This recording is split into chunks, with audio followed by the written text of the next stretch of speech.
Hello friends, welcome to my YouTube channel the clear fact. दोस्तों, सामान्य विज्ञान के प्रश्न उत्तर सेक्शन में आपका स्वागत है। तो चलिए वीडियो शुरू करते हैं। आज का पहला क्वेश्चन है, बीमा एमएलटी किसके अनुरूप हैं? इसके लिए 4 ऑप्शन है। ऑप्शन ए है गति, ऑप्शन बी है बल, ऑप्शन सी है ऊर्जा तथा ऑप्शन डी है विनिमय। तो जो एमएलटी बीमा होती है वो होती है बल की, है ना, यानी फोर्स की बीमा एमएलटी होती है। अगला क्वेश्चन है, थर्म किसका यूनिट है? थर्म किसका यूनिट है? तो थर्म जो होता है ऊष्मा का यूनिट होता है, इसलिए ऑप्शन ए सही है। तो चलिए अगला क्वेश्चन देखते हैं। तरल पदार्थ का घनत्व करने पर उस पर क्या प्रभाव पड़ता है? तरल पदार्थ का घनत्व कम करने पर उस पर क्या प्रभाव पड़ता है? इसके लिए ऑप्शन ए है तेज हो जाता है, ऑप्शन बी है ऊर्जा कम हो जाती है, ऑप्शन सी है कम हो जाता है, ऑप्शन डी दूर हो जाता है।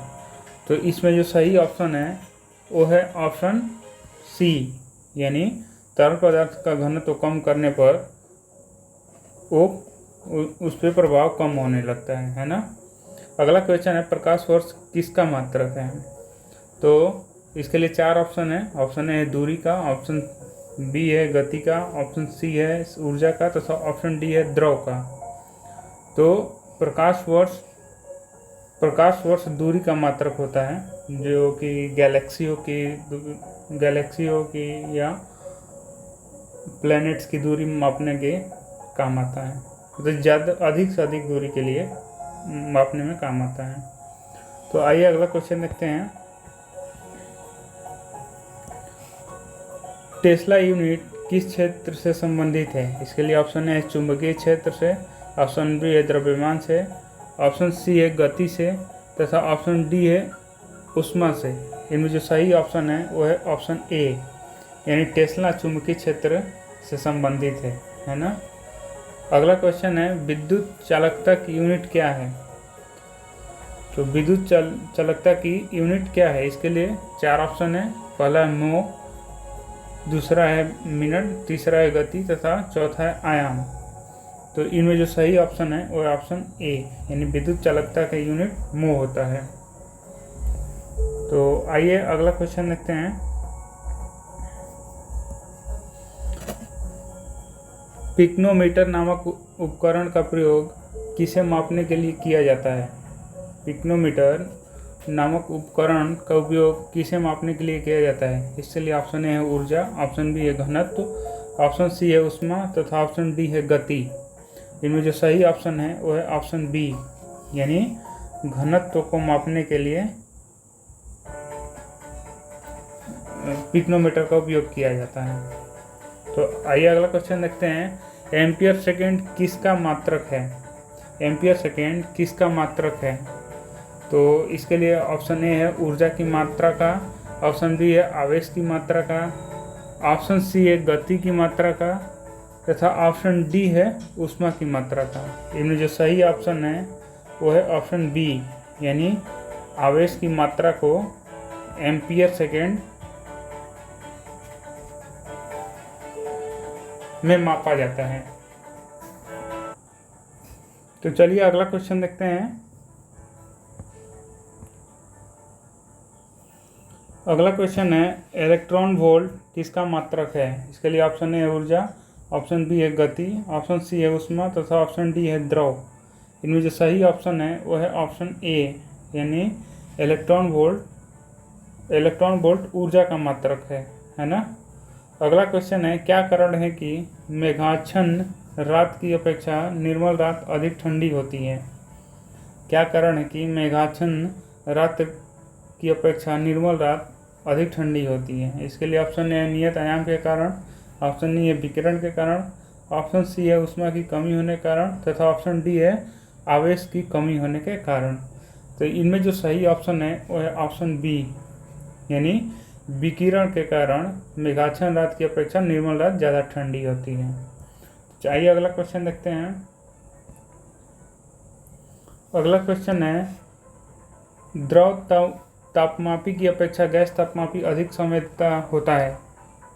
क्योंकि गैस, इसके लिए ऑप्शन ए है द्रव की अपेक्षा अधिक प्रसार करती है, ऑप्शन बी है द्रव की अपेक्षा कम प्रसार करती है, ऑप्शन सी है अधिक मात्रा में फैलती है, तो ऑप्शन डी है कम मात्रा में फैलती है।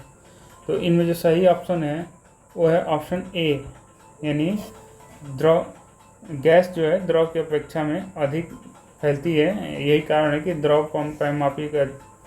तापमापी की अपेक्षा गैस तापमापी अधिक संवेदनशील होती है।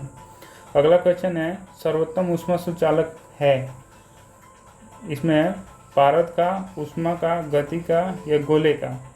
तो इनमें जो सही ऑप्शन है वो है ऑप्शन ए, यानी पारस ऊष्मा का सबसे बड़ा सुचालक है।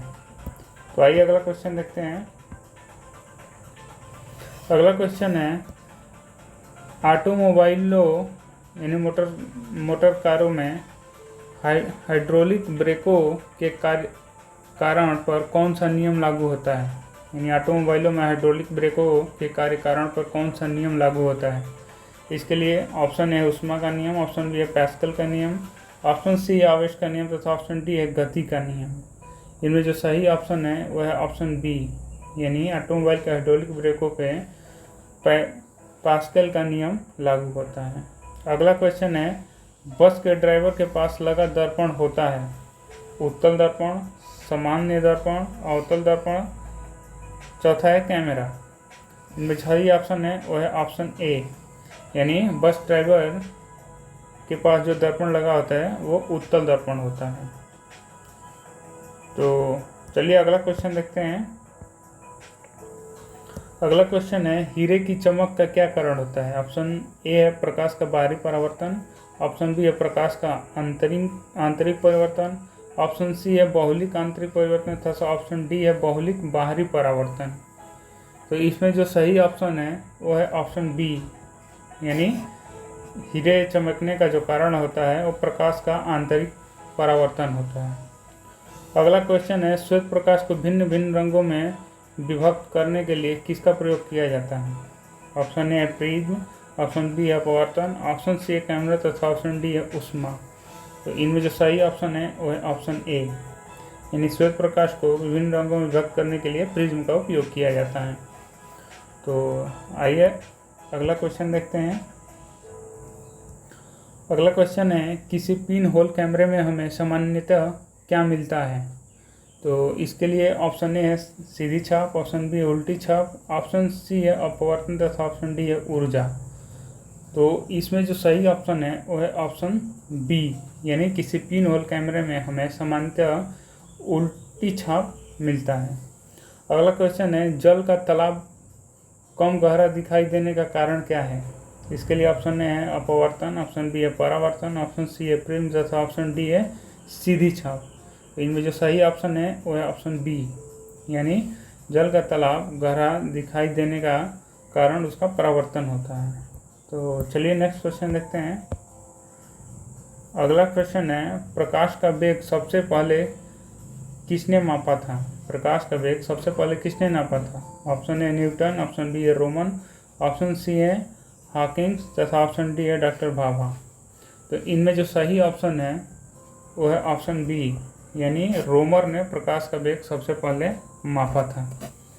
तो अगला क्वेश्चन है फाउंटेन पेन किस नियम पर कार्य करता है? इसके लिए ऑप्शन ए केशिका क्रिया, ऑप्शन बी है गति की क्रिया, ऑप्शन सी है अपवर्तन की क्रिया, ऑप्शन डी है परावर्तन की क्रिया। तो इसमें जो सही ऑप्शन है वो है ऑप्शन ए, है ना। तो फाउंटेन पेन केशिका क्रिया के नियम पर कार्य करता है। तो आइए अगला क्वेश्चन देखते हैं। अगला क्वेश्चन है रात में तारे क्यों चमकते हैं? इसके लिए ऑप्शन दिए गए हैं, जिसमें पहला है अनेक अपवर्तन के कारण, ऑप्शन बी है अनेक परावर्तन के कारण, ऑप्शन सी है ऊष्मा के कारण तथा ऑप्शन डी है ऊर्जा के कारण। तो इसमें जो सही ऑप्शन है वो है ऑप्शन ए, यानी रात में तारे अनेक अपवर्तन के कारण चमकते हैं। अगला क्वेश्चन है रात के समय आवासीय क्षेत्र में शोर का अनुमानित स्तर है, यानी शोर का क्या स्तर होता है? इसके लिए ऑप्शन ए है 54 dB, ऑप्शन बी है 45 dB, ऑप्शन सी है 37 dB तथा ऑप्शन डी है 39 dB। तो इनमें जो सही ऑप्शन है वो है ऑप्शन बी, यानी रात के समय जो शोरगुल की अनुमानित स्तर होती है वो 45 dB के आसपास होती है। तो चलिए अगला क्वेश्चन देखते हैं। अगला क्वेश्चन है कि सूर्य की ऊष्मा पृथ्वी पर कैसे पहुंचती है? इसके लिए ऑप्शन ए तेज गति द्वारा, ऑप्शन बी है विकिरणों द्वारा, ऑप्शन सी है तरंगों द्वारा तथा ऑप्शन डी है कम गति के द्वारा। तो इनमें जो सही ऑप्शन है वो है ऑप्शन बी, यानी विकिरणों के द्वारा सूर्य की ऊष्मा पृथ्वी तक पहुंचती है। अगला क्वेश्चन है, वायुमंडल के ऊपरी भाग में ओजोन परत हमारी रक्षा किससे करती है? इसके लिए ऑप्शन ए है विकिरणों से, ऑप्शन बी है पराबैंगनी किरणों से, ऑप्शन सी है उज्ज्वल किरणों से तथा ऑप्शन डी है हानिकारक किरणों से। तो इनमें जो सही ऑप्शन है वो है ऑप्शन बी, यानी वायुमंडल के ऊपरी भाग जो ओजोन परत है, ठीक है, वो हमें पराबैंगनी किरणों से बचाती है ना। पराबैंगनी किरणें बहुत हानिकारक होती हैं। अभी जो ग्लोबल वार्मिंग की केसेस बढ़ते जा रहे हैं, तो ग्लोबल वार्मिंग का भी कहीं ना कहीं रीजन हमारा ओजोन परत का डिस्टर्ब होना ही है। तो ये अगला क्वेश्चन देखते हैं। प्रकाश को सूर्य से पृथ्वी तक पहुंचने में कितना समय लगता है? इसके लिए ऑप्शन ए है 9 minute, option B 8.3 minute, option C है 9.5 मिनट तथा ऑप्शन डी है 8.5 मिनट। तो इनमें जो सही ऑप्शन है वो है ऑप्शन बी, यानी प्रकाश को सूर्य से पृथ्वी तक पहुंचने में 8.3 मिनट्स लगते हैं। अगला क्वेश्चन है, एक सामान्य क्षेत्र के लिए सुस्पष्ट दृष्टि की न्यूनतम दूरी क्या है? एक सामान्य नेत्र के लिए सुस्पष्ट दृष्टि की न्यूनतम दूरी क्या है, यानी एक सामान्य दूरी क्या होती है कुछ एक हेल्दी आई के लिए, है ना। तो इसके लिए ऑप्शन ए है 25 सेंटीमीटर, ऑप्शन बी है 35 सेंटीमीटर, ऑप्शन सी है 45 सेंटीमीटर तथा ऑप्शन डी है 20 सेंटीमीटर। तो इनमें जो सही ऑप्शन है वो है ऑप्शन ए, है ना। एक सामान्य आँख के लिए जो सुस्पष्ट दृष्टि होती है की दूरी होती है वो 25 सेंटीमीटर होती है। चलिए अगला क्वेश्चन देखते हैं। लैंप की बत्ती में तेल किसके कारण ऊपर उठता है? इसके लिए ऑप्शन ए है कोशिकीय घटना के कारण, ऑप्शन बी है ऊर्जा के कारण, ऑप्शन सी है दबाव के कारण, ऑप्शन डी है कोशिकीय घटना के कारण। तो इसमें जो सही ऑप्शन है वो है ऑप्शन ए, यानी कोशिकीय घटना के कारण लैंप की बत्ती में तेल ऊपर की ओर बढ़ता है। तो अगला क्वेश्चन है, निकट दृष्टि दोष या मायोपिया को किस लेंस का प्रयोग करके ठीक किया जा सकता है? इसके लिए ऑप्शन ए है उत्तल लेंस, ऑप्शन बी है अवतल लेंस, ऑप्शन सी है कठोर लेंस तथा ऑप्शन डी है सामान्य लेंस। तो इनमें जो सही ऑप्शन है वो है ऑप्शन बी, है ना। यानी निकट दृष्टि दोष को अवतल लेंस का प्रयोग करके ठीक किया जा सकता है। तो चलिए अगला क्वेश्चन देखते हैं। अगला क्वेश्चन है, मायोपिया का दूसरा नाम क्या है? मायोपिया का दूसरा नाम क्या है? इसके लिए ऑप्शन ए है दूरदृष्टि, ऑप्शन बी है समीप दृष्टि, ऑप्शन सी है नेत्रिका तथा ऑप्शन डी है नेत्र दोष। तो इनमें जो सही ऑप्शन है वो है ऑप्शन बी, यानी निकट दृष्टि दोष या समीप दृष्टि मायोपिया का दूसरा नाम होता है। अगला क्वेश्चन है, वो कौन सा प्रकाशीय उपकरण है जिसके माध्यम से दूर की वस्तुओं को नज़दीक से देखा जा सकता है? इसके लिए ऑप्शन है उत्तल लेंस, ऑप्शन बी है दूरबीन, ऑप्शन सी है अवतल लेंस तथा ऑप्शन डी है नेत्रिका। इसमें जो सही ऑप्शन है वो है ऑप्शन बी, यानी दूरबीन के माध्यम से दूर की वस्तुओं को नज़दीक से देखा जा सकता है। ठीक है, तो चलिए आगे चलते हैं। किसी बांध की दीवार की नींव पर अधिक चौड़ा होती है, किसी बांध की दीवार की नींव पर अधिक चौड़ी होती है, क्यों? इसके लिए ऑप्शन ए है दाब की सहन कर सकती है, ऑप्शन बी है कम दाब को सहन कर सकती है, ऑप्शन सी है ज़्यादा दाब को सहन कर सकती है तथा ऑप्शन डी है तेज गति को सहन कर सकती है। तो इनमें जो सही ऑप्शन है वो है ऑप्शन ए, यानी दाब को सहन कर सके, इसलिए किसी भी बांध की दीवार की नींव चौड़ी बनाई जाती है ना। अगला क्वेश्चन है, न्यूटन का पहला गति नियम संकल्पना देता है जड़त्व की, गति की, ऊष्मा की या ऊर्जा की। तो इनमें जो सही ऑप्शन है वो है ऑप्शन ए, यानी न्यूटन का गति का नियम जड़त्व की संकल्पना देता है ना। तो चलिए आगे देखते हैं, फुहारा किस सिद्धांत पर कार्य करता है, यानी जो फाउंटेन होता है वो किस प्रिंसिपल पर वर्क करता है। इसके लिए ऑप्शन ए है कोशिका सिद्धांत पर, ऑप्शन बी है बर्नौली सिद्धांत पर, ऑप्शन सी है न्यूटन के सिद्धांत पर तथा ऑप्शन डी है हैंगरो के सिद्धांत पर। तो इसमें जो सही ऑप्शन है वो है ऑप्शन बी, यानी फुहारा जो होता है वो बर्नौली के सिद्धांत पर कार्य करता है ना।